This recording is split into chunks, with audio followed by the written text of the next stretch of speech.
Kung Hiva Choy. So today is the first of Chinese New Year, guys. So we're going for visiting. So ito yung tradisyon ng Incheck. So first of Chinese New Year, pupunta kami sa aming mga in-laws.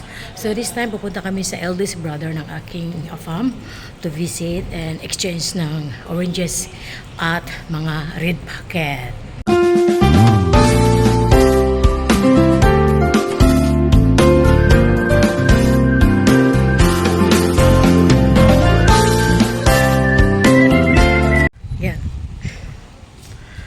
So ito yung bahay ng aking biyanan. So dati kasi guys, nung buhay pang aking biyanan, every Chinese New Year dito po kami nag-iipon-ipon. Pero dahil wala na siya, so nagiging bahay na ito ng eldest brother ng aking fam. So dito kami mag-ipon-ipon. Ayan. So open house ito guys kasi merong pagkain. Ayan. Yeah. It's chicken wings. Yan pagkain, ayan oh. So, open house.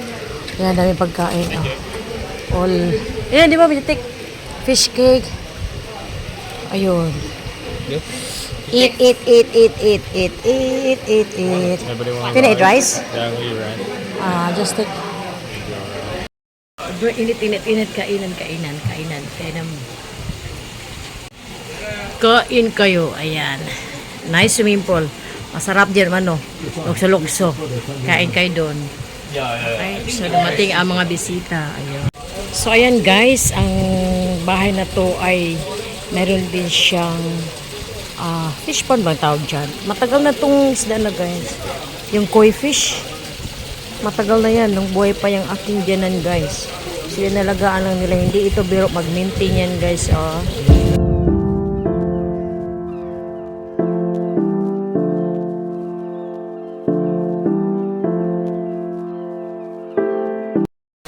So, yun guys, natapos na rin kami. So, sobrang ang dami kasi.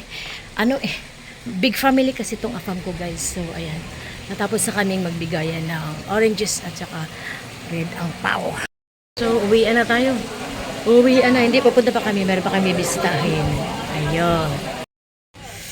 Sobrang init guys. Tapos mamaya ito, uulan. So, bibisita pa kami ng other house. Kasi ganoon talaga eh. Pag Chinese, magtitiis ka talaga. Charot.